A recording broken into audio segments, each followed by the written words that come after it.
With a Philadelphia attorney and former state boxing commissioner in PA, and now he wants to be the Commonwealth's next U.S. Senator. Here is George Bochetto. Hey, George, how you doing? Good morning. How are you? I'm great. You know, I went from sports to politics as well in my career. I know that's something for you as well. Any similarities between the fight game and trying to fight and win this election? You have to take a lot of punches. Of course, you have to throw a few. And it's a contact sport, so it was an easy transition.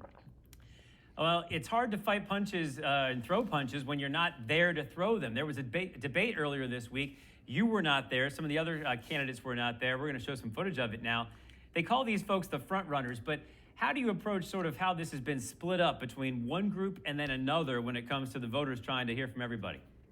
Well, I think the fact that I'm on the ballot and have been polling and have spent over $1 million in this race and have FOP endorsements throughout the Commonwealth, as well as many other endorsements from many other prominent organizations, shows you that how arbitrary sometimes these debate stages can be. And to exclude me from the debate stage, I think is a disservice to me, and it's a disservice to the voters of Pennsylvania, because I have lots to say, and I think they deserve to hear it. And that's why we have you here. I want you to comment on one thing.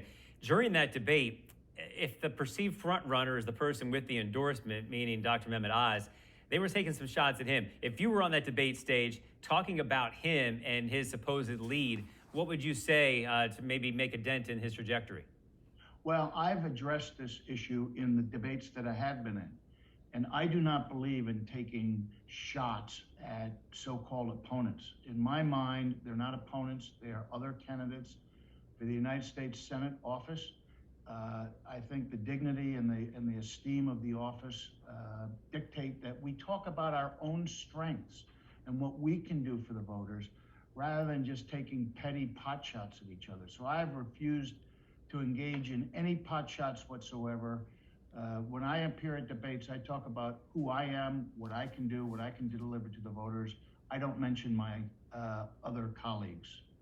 So let's find out what you would do with the economy, with inflation, the stock market taking a hit this week. Give me your feel on where it's going and maybe what you would do as senator to help things. Well, I think it is just crystal clear at this point that two major federal policies have contributed to this awful inflation that we're experiencing. The first is to deny us the energy independence that we have the ability to accomplish. And this allows foreign countries to set the oil prices, and oil prices affect everything.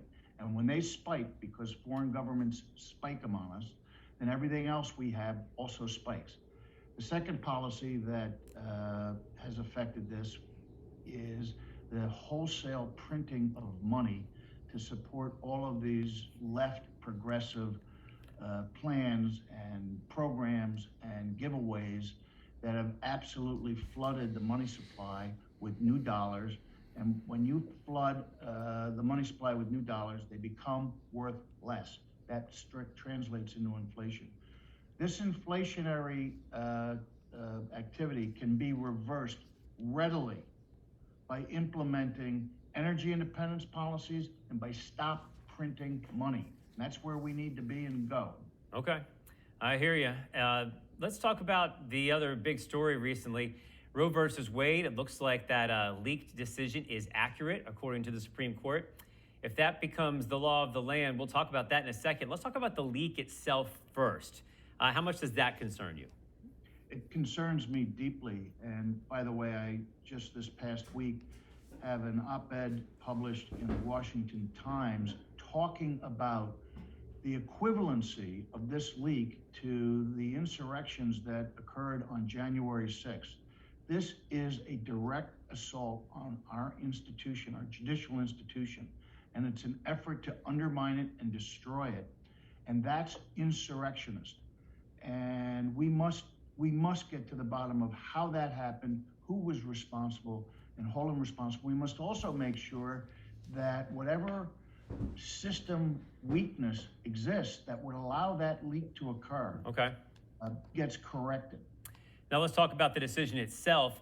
It seems to, at its very core, send it all back to the states. Is that where you think it should go and be adjudicated there by people voting for their own legislatures, and maybe every state would have its own version? It's exactly what it does, and it's exactly what should happen.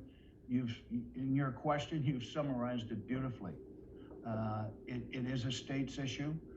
If folks in a particular jurisdiction feel very strongly about it based on religious beliefs or other moral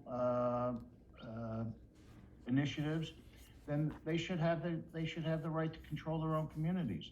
If there are other areas that feel strongly in favor of it, then let them do what they believe is the correct thing to do. I don't think a federal standard is appropriate, number one. And number two, I don't think it is appropriate to read into the Constitution, quote, rights that aren't explicitly set forth. And that's exactly what Roe versus Wade did. And I think the opinion is less about the abortion issue and more about being true to the Constitution and enforcing the Constitution as written. Almost out of time here. I want to hit some international issue here. The biggest one is Ukraine. We got about 30 seconds left. Not a lot of time to solve anything over there. But what's maybe the biggest mistake that we're still making, you think, as a country, and something maybe you could have an impact on as a senator? Yeah, I think our federal leaders right now in the Democratic Party are talking too much. They talk too much about what they wouldn't do when Russia was mounting itself on the border, and that served as an invitation. Most recently, there's all this talk about how our federal intelligence services aided the Ukrainians in killing generals or sinking battleships or that type of thing. They're absolutely talking too much. Okay. These are not the types of things you talk about. Gotcha. And they're aggravating and exacerbating the relationships and the ability to try to find a peaceful solution. All right. Well, you got there in about 35 seconds, so thanks for sticking to it before the bell rang. You know how that works as well. Thank you very much, George Bochetto. Good luck in the primary coming up. Thanks for being here. Thank you.